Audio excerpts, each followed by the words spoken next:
Sir Sharmila గారు ఒక శపథం చేశారు సార్. జగన్ గారిని అంతు చూస్తా, నన్నే కొట్టిస్తావా అంటూ నిన్న చెప్పడం కూడా చూస్తున్నాం. అసలు షర్మిల గారు జగన్ గారికి ఏమైనా చేసే అవకాశం ఉందా ఇప్పుడున్న పరిస్థితుల్లో? ఆమె వచ్చి 1 మంత్ కూడా అవుతుంది సార్ కాంగ్రెస్ పార్టీ చీఫ్‌గా మారి. సో ఇప్పటివరకు ఏమన్నా ప్రభావం చూపించిందంటారా సార్? ఆమె జనవరి 21 అనుకుంటాను. ఆ రోజు ఆమె పిసిసి ప్రెసిడెంట్ అయింది. ఇప్పుడు 1 మంత్ అయిపోయింది. అవును. సో మధ్యలో ఆమె పెళ్ళి ఉన్నిందా, పెళ్ళికి సంబంధించి 4-5 రోజులు అటు వెళ్ళినట్టుగా ఉంది. ఆ గ్యాప్ తర్వాత ఆమె ఈ నెల రోజులు ఆ గ్యాప్ తప్ప మిగతా అంతా కూడా జనంలోనే ఉంది. పెళ్ళి ఉన్నప్పటికీ కూడా దాని ఏర్పాట్లు అవి కూడా ఆమె వేరే వాళ్ళకి వదిలేసి హస్బెండ్కి మిగతా వాళ్ళకి జనంలోనే ఉంది. అదైతే ఆమె ఒక రకంగా సాధించిందని చెప్పచ్చు. ఓకే. సో ఈ 1 మంత్లో ఆమె ప్రభావం ఏముంది అంటే షర్మిల ఫ్యాక్టర్ అంటాం కదా. షర్మిల ఫ్యాక్టర్ ఆంధ్ర రాజకీయాల్లో చూస్తే కొంతవరకు ఆమె కాంగ్రెస్లో ఒక ఉనికినైతే తీసుకురాగలిగింది. కాంగ్రెస్ మళ్ళీ రివైవ్ అవుతుంది అన్న ఒక దాన్ని తీసుకురాగలిగింది. జగన్కి కొత్తగా ఒక తలనొప్పిలాగా కొద్దిగా క్రియేట్ చేయగలిగింది ఆమె. అంటే అంతవరకు వైసీపీ వాళ్ళు ఇటు చంద్రబాబును, అటు పవన్ కళ్యాణ్, లోకేష్ వీళ్ళ మీదనే ఎక్కువ విరుచుకుపడేవాళ్ళు. దాని తర్వాత వాళ్ళ ముగ్గురి కంటే కూడా ఏం మీద విరుచుకుపడడం అనేది బాగా పెరిగింది బిగినింగ్లో. అయితే ఈ మధ్య ఒక వారం 10 రోజుల నుంచి తగ్గిపోయింది అది బాగా. మళ్ళీ ఇప్పుడు ఏమన్నా పెరుగుతుందేమో చూడాలి. ఎందుకంటే ఆమె మళ్ళీ ఇప్పుడు పెంచుతుంది కాబట్టి తగ్గింది. ఓవరాల్గా కొంతవరకు వైసీపీ వాళ్ళు కూడా ఏమర్థమైందంటే బిగినింగ్లో వాళ్ళు ఏమనుకున్నారంటే ఈమె ప్రభావం బలంగా ఉంటుందేమో అనుకున్నారు. ఎందుకంటే వైసీపీలో రెబల్స్, కొంతమంది వైఎస్ఆర్ అభిమానులు వీళ్ళందరూ కూడా పొలోముని పోయి షర్మిలతో చేరతారని, 20 మంది ఎమ్మెల్యేలని, 30 మంది ఎమ్మెల్యేలని ఆర్కే తీసుకెళ్ళబోతున్నాడని, ఆర్కే వెళ్ళడం వల్ల ఒక రకమైన ఊహాగానాలు బయలుదేరినాయి. తెలుగుదేశం మీడియా కూడా ఈమెకి విపరీతమైన హైప్ ఇచ్చింది. అంటే ఎవరికి ఇవ్వనంత హైప్ ఇచ్చింది తెలుగుదేశం మీడియా కూడా. ఎందుకంటే జగన్కి ఈమె వల్ల నష్టం ఉండే అవకాశం ఉంది, ఈమె జగన్ ఓటు బ్యాంక్ని ఎంతో కొంత చీలుస్తుంది అని. దీంతో రకరకాల పుకార్లు కూడా వచ్చాయి. చంద్రబాబు వీళ్ళకి ఫైనాన్స్ చేస్తున్నాడని, చంద్రబాబు ప్రతి నియోజకవర్గంలో జగన్ని ఓడించడానికి, ఓట్లు చీల్చడానికి, జగన్ ఓట్లు వీళ్ళకి ఆ క్యాండిడేట్లకు కూడా ఫైనాన్స్ ఇస్తున్నాడని, తర్వాత విజయమ్మ కూడా ఈమెతో చేరబోతుందని, తల్లి కూతుర్లు కొడుకు అన్న మీద విపరీతమైన పోరాటం చేయబోతున్నారని, ఇలాగా రకరకాల ఊహాగానాలు వచ్చాయి. అటుపక్క నుంచి ఇదంతా కూడా చంద్రబాబే చేస్తున్నాడన్న నెరేటివ్ని బలంగా వాళ్ళు కూడా తీసుకొచ్చారు. ఈ అమ్మాయి కూడా చంద్రబాబును, పవన్ కళ్యాణ్ను విమర్శించడం పెద్దగా చేయలేదు. ఫోకస్ అంతా కూడా జగన్ మీద పెట్టడం, చివరికి పర్సనల్ లెవెల్లో కూడా అటాక్ చేయడం చేసింది. సో కాంగ్రెస్కు ఆ అమ్మాయి కొద్దిగా ఒక విజిబిలిటీ అంటాం, అంతవరకు అది కనుమరుగు అయిపోయిన దానికి ఫ్రేమ్ లేక్ తీసుకొచ్చింది. కాంగ్రెస్ కూడా ఉంది ఆంధ్రప్రదేశ్లో అన్న ఒక ఫ్రేమ్ లేక్ అయితే తీసుకొచ్చింది. కానీ క్వాంటిటేటివ్ అనాలిసిస్ చేస్తే ఆమె పార్టీలో కొత్తగా వచ్చి ఎవరు చేరలేదు. ఒక ఆర్కే చేరాడు, అతను బ్యాక్ టు పెవిలియన్. 2 నెలలు కూడా కాలేదు, అతను మళ్ళీ వెనక్కి వచ్చేసాడు. అదేవరో చెప్పినట్టు నిశ్చితార్థానికి చేరాడు, పెళ్ళికి వచ్చేసాడు. ఇంకెవరు కూడా కొత్తగా వెళ్ళి కాంగ్రెస్లో చేరిన వాళ్ళు ఎవరు లేరు. పోనీ కాంగ్రెస్లో ఉన్న వాళ్ళు ఎవరన్నా విపరీతమైన యాక్టివ్ అయిపోయారా, అది కూడా లేదు. ఆ రఘువీరారెడ్డి వాళ్ళు ఊరికే తిరుగుతున్నారు.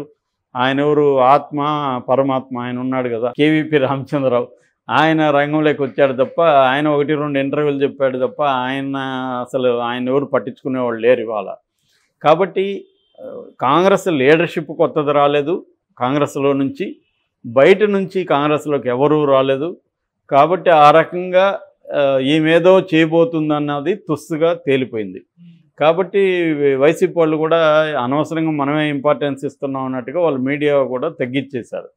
అంతకుముందు కూడా అమ్మాయి తిట్టింది అదంతా కూడా వర్ర రవీందర్ రెడ్డి అలాంటి వాళ్ళ మీద కేసులు పెడితే కూడా ఇది వైసీపీ వాళ్ళు, తెలుగుదేశం ఐటీడీపీ వాళ్ళు చేశారు తప్ప మేము చేయలేదు, మేము చేస్తుంటే ప్రూవ్ చేయండి అని కూడా వాళ్ళు ఛాలెంజ్ చేశారు.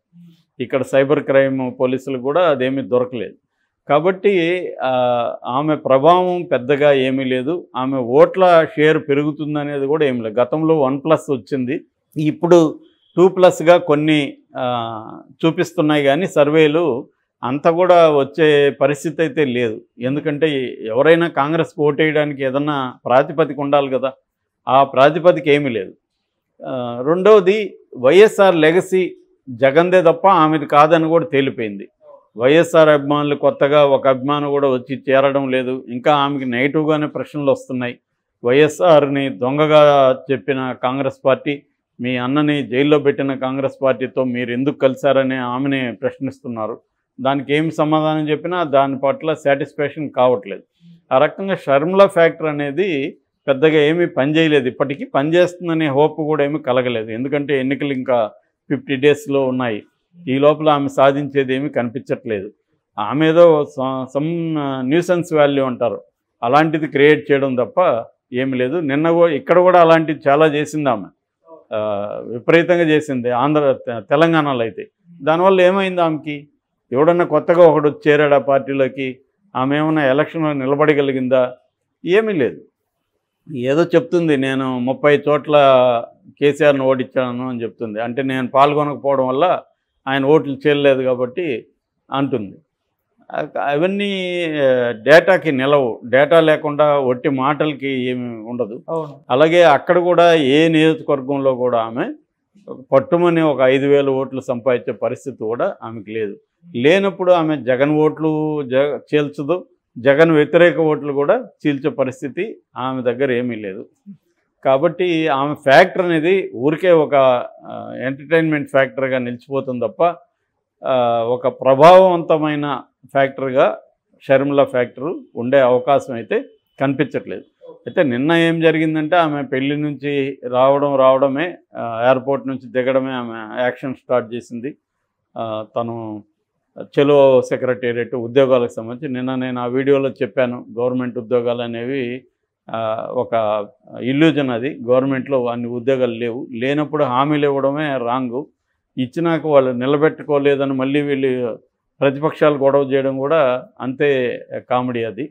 కాబట్టి అక్కడ ఏమి ఉద్యోగాలు లేవు. ఉన్న ఉద్యోగాలు లేకుండా వాళ్ళకే జీతాలు ఇవ్వకుండా ఉన్నారు. ఇక్కడ అంతే. ఇప్పుడు కాంగ్రెస్ విమర్శించింది, మరి ఇప్పుడు 1వ తేదీ జీతాలు ఇస్తున్నారా వీళ్ళు? ఇక్కడ ఇవ్వట్లేదు. ఎందుకంటే అప్పులు చేయట్లేదా వీళ్ళు? భయంకరంగా అప్పులు చేస్తున్నారు. వచ్చిన వారానికి అప్పులు చేశారు. కాబట్టి ఇవాళ ఏ ప్రతిపక్షమైనా అధికార పక్షమైనా ప్రజలకి డబ్బులు ఇవ్వడము, ఇంకోటి ఇవ్వడం అనేది ఎక్కడి నుంచి చేస్తారు? మళ్ళీ ప్రజల నుంచి తీసుకోవాల్సిందే. ప్రత్యక్ష పన్నులు, పరోక్ష పన్నులు, రకరకాల లిక్కరు, ఇలాగంతా మళ్ళీ మన దగ్గర నుంచి లాగే మనకి ఇవ్వాల్సిందే. వేరే మార్గం ఏం లేదు. రెండోది వీళ్ళు అలివిగాని హామీలు ఇవ్వడం అనేది రాంగ్. సో ఈమె ఇప్పుడు వెళ్ళి ఉద్యోగాలు ఇవ్వమని కొట్లాడడం వల్ల జగన్ చేసేది ఏమీ లేదు. ఇవాళ అతను చేయాలనుకున్న చేయడు. ఎందుకంటే అతను ఇచ్చిందే రాంగ్ ప్రామిస్. జాబ్ క్యాలెండర్ లక్షల్లో ఉద్యోగాలు అనేది ఏం చేయలేరు. మొన్ననే అమిత్ షాని ఇదే ప్రశ్న అడిగారు, మీరు సంవత్సరానికి 2 కోట్ల ఉద్యోగాలు ఇస్తారు అన్నారు కదా అంటే, ఎవడయ్యా చెప్పింది మీకు? మేము సంవత్సరానికి 2 కోట్ల ఉద్యోగాలు ఇస్తామన్నాము, ఇచ్చాము. ఎక్కడ? గవర్నమెంట్ దాంట్లో కాదు.